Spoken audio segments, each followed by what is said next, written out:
Hello friends, welcome to C online classes. Friends, आज हम current affair में कोविड-19 compensation, चक्रवात गुलाब और विश्व हृदय दिवस के बारे में डिस्कस करेंगे, जो कि आपके लिए किसी भी कॉम्पिटिटिव एग्जाम और आपके नॉलेज को बूस्ट करने में बहुत ज़्यादा यूजफुल होंगे। इसमें सबसे पहले हम कोविड-19 कंपनसेशन, कोविड-19 मुआवजे के बारे में बात करेंगे। हाल ही में गृह मंत्रालय ने कोविड-19 से मरने वाले लोगों के परिजनों हेतु 50,000 रुपये की ग्रेस अमाउंट देने का आदेश जारी किया है। ग्रेस अमाउंट की सिफारिश राष्ट्रीय आपदा प्रबंधन प्राधिकरण यानी कि नेशनल डिजास्टर मैनेजमेंट अथॉरिटी द्वारा की गई, और इसका जो डिस्ट्रीब्यूशन होगा वो SDRF यानी कि स्टेट डिजास्टर रिस्पॉन्स फंड के द्वारा किया जाएगा। और पिछले वर्ष गृह मंत्रालय द्वारा कोविड-19 को आपदा के रूप में अधिसूचित किया गया था। नेक्स्ट हम ग्रेस अमाउंट के बारे में डिस्कस करेंगे, यानी कि अनुग्रह राशि। मृत्यु के कारण कोविड-19 के रूप में प्रमाणित होने पर मृतक के लिए ग्रेस अमाउंट लागू होती है, जिसमें राहत कार्यों में शामिल या राहत गतिविधियों में कार्यरत लोग शामिल होते हैं। इसके अलावा यह सहायता देश में कोविड-19 के पहले मामले की तारीख से लागू होगी और आपदा के रूप में कोविड-19 की अधिसूचना या अगले आदेश तक, जो भी पहले हो, तक जारी होगी।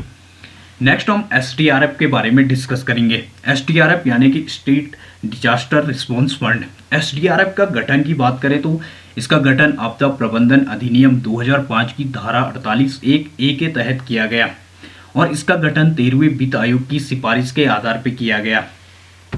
इसके अलावा यह राज्य सरकार के पास अधिसूचित आपदाओं की प्रतिक्रिया के लिए तत्काल राहत प्रदान करने हेतु व्यय पूरा करने के लिए उपलब्ध प्राथमिक निधि है, और इसका जो ऑडिट होता है वो हर साल भारत के नियंत्रक और महालेखा परीक्षक यानी कि कैग द्वारा किया जाता है।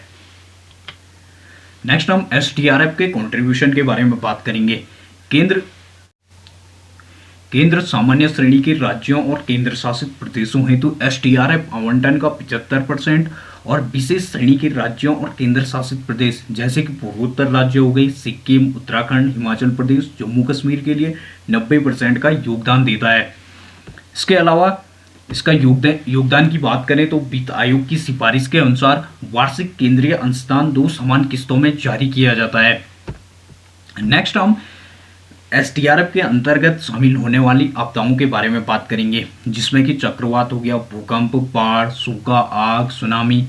इसके अलावा ओलावृष्टि, हिमस्खलन हो गया, कीटों का हमला हो गया, शीतलहरें हो गई, भूस्खलन, बादल का फटना और पाला, ये SDRF के अंतर्गत आती हैं। इसके अलावा हम स्थानीय आपदाओं के बारे में बात करेंगे। स्थानीय आपदाओं की बात करें तो राज्य सरकार प्राकृतिक आपदाओं के पीड़ितों को तत्काल राहत प्रदान करने हेतु SDRF के तहत उपलब्ध धन का 10% तक उपयोग कर सकती है, जिसे वे राज्य में स्थानीय संदर्भ में आपदा मानते हैं और गृह मंत्रालय की आपदाओं की अधिसूचित सूची में शामिल नहीं है। नेक्स्ट हम चक्रवात गुलाब के बारे में डिस्कस करेंगे। हाल ही में चक्रवात गुलाब भारत के पूर्वी तट पर देखा गया। इसके साथ साथ अरब सागर में शाइन चक्रवात देखने को मिला। सबसे पहले हम चक्रवात गुलाब के बारे में बात करेंगे। चक्रवात गुलाब की बात करें तो यह एक उष्ण कटिबंधीय चक्रवात है, और यह इसका नाम पाकिस्तान के द्वारा दिया गया। इसने जो साउथ उड़ीसा है और जो नॉर्थ आंध्र प्रदेश है उसके तटों को प्रभावित किया।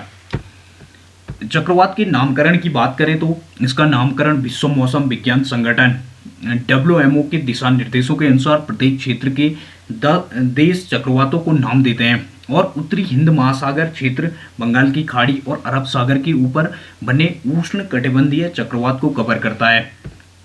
इसके अलावा चक्रवातों का नामकरण इस क्षेत्र के अंतर्गत आने वाले 13 देश करते हैं, जिसमें से बांग्लादेश, भारत, मालदीव, म्यांमार, ओमान, पाकिस्तान, इसके साथ साथ Sri Lanka, Iran, Thailand, Qatar, Saudi Arab, संयुक्त अरब अमीरात और यमन कर सकते हैं। इसके अलावा चक्रवातों के नामकरण में IMD इंडियन मेट्रोलॉजिकल डिपार्टमेंट विश्व के 6 क्षेत्रीय विशिष्ट मौसम विज्ञान केंद्रों में से एक है, जिसे सलाह जारी करने और उत्तरी हिंद महासागर क्षेत्र में उष्ण कटिबंधीय चक्रवात के नाम रखने का अधिकार है, और यह पृथ्वी विज्ञान मंत्रालय की एक एजेंसी है। इसके अलावा IMD की बात करें, इंडियन मेट्रोलॉजिकल डिपार्टमेंट, इसका फॉर्मेशन 1875 को हुआ था, और इसका जो हेडक्वार्टर है वो मौसम भवन न्यू दिल्ली है। इसके अलावा हम WMO वर्ल्ड मेट्रोलॉजिकल ऑर्गेनाइजेशन के बारे में बात करेंगे।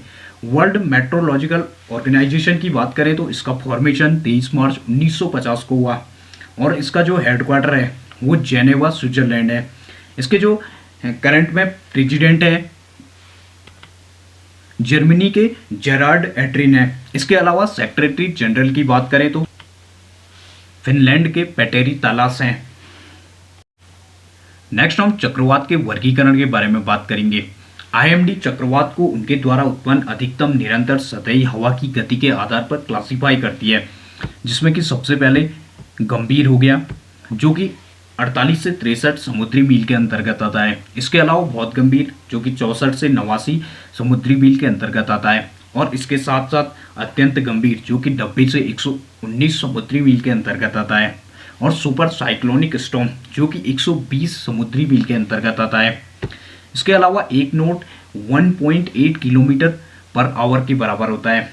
इसके साथ साथ चक्रवात गुलाब की बात करें तो यह गंभीर श्रेणी का चक्रवात था जिसकी अधिकतम गति 95 किलोमीटर पर आवर थी। नेक्स्ट हम भारत में 2020-21 में आने वाले चक्रवातों के बारे में बात करेंगे, जिसमें सबसे पहले ताउते जो कि अरब सागर में देखने को मिला। इसके अलावा यास जिसकी वजह से उड़ीसा अफेक्ट हुआ। इसके अलावा निसर्ग जो कि महाराष्ट्र में देखने को मिला और अम्फान जिसकी वजह से उड़ीसा और वेस्ट बंगाल अफेक्ट हुए। नेक्स्ट हम विश्व हृदय दिवस के बारे में बात करेंगे। विश्व हृदय दिवस की बात करें तो हृदय रोगों, उनकी रोकथाम और वैश्विक प्रभाव के बारे में सार्वजनिक जागरूकता बढ़ाने के उद्देश्य से विश्व भर में 29 सितंबर को हर साल विश्व हृदय दिवस का आयोजन किया जाता है। इसके आयोजन की बात करें तो इसका आयोजन वर्ल्ड हेल्थ ऑर्गेनाइजेशन और वर्ल्ड हार्ट फेडरेशन साथ मिलकर करते हैं और इसकी स्थापना 1999 को हुई। पहला विश्व हृदय दिवस 2000 में आयोजित किया गया। इसके अलावा इसके उद्देश्य की बात करें तो हृदय रोग के संबंध में लोगों को शिक्षित करना है ताकि तंबाकू का उपयोग, अस्वस्थकर आहार, शारीरिक निष्क्रियता जैसे जोखिम वाले कारकों को नियंत्रित करके हृदय रोग से होने वाले कम से कम 80% मौतों को रोका जा सके। इसके अलावा विश्व स्वास्थ्य संगठन WHO द्वारा एकत्रित डेटा के अनुसार हृदय रोग के कारण प्रत्येक वर्ष विश्व में लगभग 17.9 मिलियन लोगों की मृत्यु हो जाती है, जो कि वैश्विक स्तर पर होने वाले कुल मौतों का 31% है। इसके अलावा इसके कॉजेस की बात करें तो उसमें तंबाकू हो गया, अनहेल्दी फूड हो गया, शारीरिक गतिविधियों का अभाव हो गया और शराब इसके कारण हैं। फ्रेंड्स, इस प्रकार के यूजफुल वीडियोस देखने के लिए हमारे चैनल को सब्सक्राइब करें, वीडियोस को लाइक करें, शेयर करें। Thank you.